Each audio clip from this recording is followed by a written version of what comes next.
Hi friends, ഞാനിന്ന് വന്നിരിക്കുന്നത് എന്നത്തെയും പോലെ നല്ല അടിപൊളി ടിപ്സുകളുമായിട്ടാണ്. അപ്പോൾ വീഡിയോ സ്കിപ്പ് ചെയ്യാതെ കാണുക. അതുമാത്രമല്ല എൻ്റെ ചാനൽ സബ്സ്ക്രൈബ് ചെയ്യാതെ കാണുന്ന ആരെങ്കിലും ഉണ്ടെങ്കിൽ പ്ലീസ് ഒന്ന് സബ്സ്ക്രൈബ് ചെയ്ത് സപ്പോർട്ട് ചെയ്യാനും കൂടി മറക്കരുത്.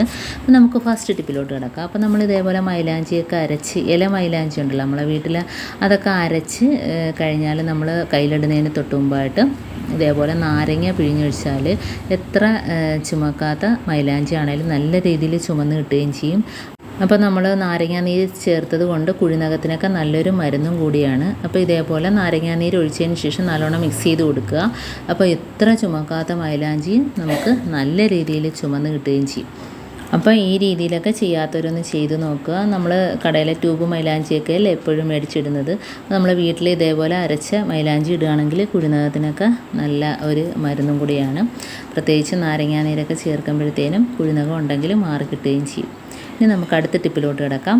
അടുത്ത ടിപ്പ് എന്ന് പറഞ്ഞാൽ നമ്മൾ മുളക് പൊടിയൊക്കെ ഇതേപോലെ മേടിച്ച് നമ്മൾ മുകൾ ഭാഗത്തു നിന്ന് മാത്രമല്ലേ എടുക്കത്തുള്ളൂ. അപ്പോൾ അടിഭാഗത്ത് ഇതിരുന്ന് കട്ട പിടിക്കും. അപ്പോൾ അങ്ങനെ ആവാതിരിക്കാനായിട്ട് നമ്മളെപ്പോൾ എടുത്താലും ഒന്ന് കുലുക്കി കൊടുക്കുക. അല്ലെങ്കിൽ അത് അങ്ങനെ കട്ട പിടിച്ചിട്ട് ചീത്തയാകാനൊക്കെ ചാൻസ് ഉണ്ട്. അതേപോലെ തന്നെ നമ്മൾ മുളക് പൊടി ചീത്തയാകാതിരിക്കാനായിട്ട് കുറച്ച് ഉപ്പ് കൂടി ഇതേപോലെ ഒന്ന് മേളിലൊന്ന് തൂക്കി കൊടുത്തിട്ട് ഒന്ന് മിക്സ് ചെയ്ത് വെച്ചാൽ എത്ര നാൾ വേണേലും മുളക് പൊടി ചീത്തയാകാതെ നമുക്ക് സൂക്ഷിക്കാൻ പറ്റും. അതേപോലെ ഞാൻ നേരത്തെ പറഞ്ഞ കണക്ക് ഇടയ്ക്കൊന്ന് കുലുക്കി കൊടുക്കുക നമ്മൾ എടുക്കുമ്പോഴത്തേനും. അടുത്ത ടിപ്പിലോട്ട് കിടക്കുക. അപ്പോൾ നമ്മുടെ പറമ്പിലാണേലും അതേപോലെ തോട്ടത്തിലാണേലും ഒക്കെ നമുക്ക് വളരെ ബുദ്ധിമുട്ടാണ് ഈ പുല്ല് കിളിച്ച് വരുന്നത് അല്ലേ. അപ്പോൾ അത് ഒഴിവാക്കാനായിട്ട് ഇതേപോലെ പരലുപ്പാണ് വേണ്ടത്. പിന്നെ വേണ്ടത് വിനാഗിരി, പിന്നെ വേണ്ടത് സോപ്പ് പൊടി.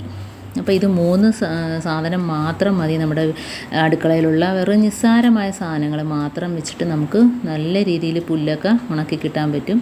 അപ്പോൾ ഇതേപോലെ ഞാനിപ്പം ഒരു ടേബിൾ സ്പൂൺ അളവിൽ സോപ്പ് പൊടി എടുത്തിട്ടുണ്ട്. പിന്നെ കുറച്ച് വിനാഗിരിയും കൂടെ എടുത്തിട്ടുണ്ട്. പിന്നെ വേണ്ടത് പരലുപ്പാണ്. പരലുപ്പ് തന്നെ എടുക്കാൻ ശ്രമിക്കുക. അപ്പം ഞങ്ങളെ വീട്ടിൽ പുല്ല് ഞാൻ ഇതേപോലെ ഇടയ്ക്ക് ഉണക്കി കളയാറുണ്ട്. അപ്പോൾ അതുകൊണ്ട് കുറച്ച് മാത്രമേ ഉള്ളൂ. പിന്നെ നമ്മുടെ കയ്യിൽ മണ്ണെണ്ണ ഉണ്ടെങ്കിൽ ഒന്നുകൂടെ ഒഴിച്ചു കൊടുക്കുന്നത് നല്ലതായിരിക്കും. മണ്ണെണ്ണ എവിടെയും കിട്ടാനില്ല, എന്നാലും ഉള്ളവർ ഒഴിച്ചു കൊടുത്താൽ നല്ലതാണ്.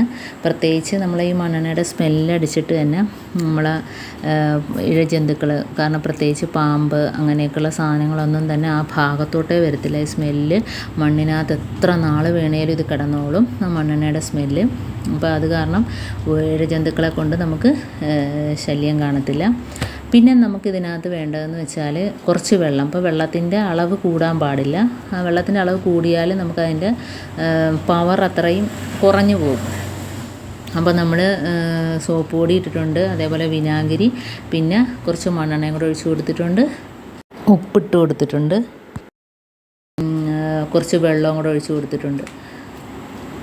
അപ്പം മണ്ണെണ്ണയും സോപ്പ് പൊടിയും വിനാഗിരിയും അതേപോലെ തന്നെ കുറച്ച് മണ്ണെണ്ണയും കൂടെ ഒഴിച്ച് കൊടുത്തിട്ടുണ്ട്. അപ്പം മണ്ണെണ്ണയുടെ അളവ് ഞാൻ ഇച്ചിരി കൂടുതലാണ് ഒഴിച്ചത്, അതുകൊണ്ടാണ് ഞാൻ വിനാഗിരി കുറച്ചൊഴിച്ചത്. പിന്നെ നമ്മുടെ കയ്യിൽ ഇതേപോലെ സ്പ്രേ ബോട്ടിൽ ഇല്ല എങ്കിൽ ഇതേപോലെ കുപ്പിയിൽ മൂടിക്കകത്ത് ഹോളിട്ടിട്ട് നമുക്ക് എല്ലായിടത്തും സ്പ്രേ ചെയ്ത് കൊടുക്കാവുന്നതാണ്. അപ്പോൾ നല്ല രീതിയിൽ ഉണങ്ങി കിട്ടും. ഇപ്പോൾ നമ്മൾ രാവിലെയൊക്കെ ഇതേപോലെ ഒഴിച്ചു കൊടുത്താൽ തന്നെയും വൈകുന്നേരങ്ങളിലാകുമ്പോഴത്തേനും അതൊന്ന് വാടി നിൽക്കും. ഇപ്പോൾ പിറ്റേ ദിവസവും ഇതേപോലെ ഒന്ന് ചെയ്ത് കൊടുത്താൽ ഒന്നുകൂടി നല്ലതായിരിക്കും. അപ്പോൾ ഇത് നമ്മൾ ഇതേപോലെ ഉണ്ടാക്കി വെച്ചാൽ നമുക്ക് ഒരാഴ്ച വരെയൊക്കെ ഉപയോഗിക്കാൻ പറ്റും. ഇതിപ്പം ഞാൻ ഇവിടെ കുറച്ച് മാത്രമേ ഉള്ളതുകൊണ്ട് ബാക്കി ഭാഗത്തെല്ലാം ഇതെല്ലാം ഒഴിച്ച് ഉണങ്ങിപ്പോയതാണ്. കുറച്ച് കിളിച്ച് വന്ന ഭാഗത്താണ് ഞാനിതിപ്പോൾ ഒഴിച്ചു കൊടുക്കുന്നത്. അപ്പം നമ്മൾ ഒഴിച്ചു കൊടുക്കുമ്പം തന്നെ വൈകുന്നേരം ആകുമ്പം വാടി കരിയാൻ തുടങ്ങും. അപ്പോൾ പിറ്റേ ദിവസം കൂടെ ആകുമ്പോഴത്തേനും നല്ല രീതിയിൽ ഉണങ്ങിക്കിട്ടും. പ്രത്യേകിച്ച് നമ്മുടെ ചെടികളിലൊന്നും വീഴാൻ പാടില്ല, കാരണം അതെല്ലാം ഉണങ്ങിപ്പോവും. അതുമാത്രമല്ല ഈ മണ്ണെണ്ണയും കൂടെ ഉണ്ട്. അപ്പോൾ മണ്ണെണ്ണയ്ക്ക് നല്ലൊരു പവറാണ്. മണ്ണെണ്ണ ഒഴിക്കുന്നത് കൊണ്ട് നമ്മൾ ആ ഭാഗത്തൊന്നും ഇഴജന്തുക്കളൊന്നും വരത്തില്ല. അങ്ങനെ നമുക്ക് ഒരു ഗുണവും കൂടെ ഉണ്ട് മണ്ണെണ്ണ ചേർത്തത് കൊണ്ട്. അപ്പോൾ ഇതേപോലെ എല്ലായിടത്തും ഒന്ന് ഒഴിച്ചു കൊടുക്കുക. ചെടികളിലൊക്കെ ഒഴിക്കാതെ നമ്മൾ വീഴാതെ നമ്മൾ സൂക്ഷിക്കേണ്ടതാണ്. ഇപ്പോൾ കണ്ടോ, ഇപ്പോൾ കുറച്ച് ഉള്ള ഭാഗത്തെല്ലാം ഞാൻ ഒഴിച്ചു കൊടുത്തിട്ടുണ്ട്. ബാക്കിയെല്ലാം ഇതേപോലെ ഒഴിച്ചിട്ട് ഉണങ്ങിയ സ്ഥലത്താണ് കണ്ടോ, ബാക്കിയെല്ലാം അതെല്ലാം ഉണങ്ങിപ്പോയതാണ്. കാണുന്നതല്ല. അപ്പോൾ ഇത്രയേ ഉള്ളൂ എൻ്റെ ടിപ്സ്. നിങ്ങൾക്ക് ഇഷ്ടമാനിയായിരിക്കുന്നു. ഇതിലേതെങ്കിലും ഒന്ന് യൂസ്ഫുള്ളായിട്ട് തോന്നിയിട്ടുണ്ടെങ്കിൽ ഒന്ന് ലൈക്ക് ചെയ്യാനും കമൻറ്റ് ചെയ്യാനും സബ്സ്ക്രൈബ് ചെയ്യാനും മറക്കരുത്. അതേപോലെ തന്നെ ബെല്ലൈക്കൻ എനേബിൾ ചെയ്യാനും മറക്കരുത്.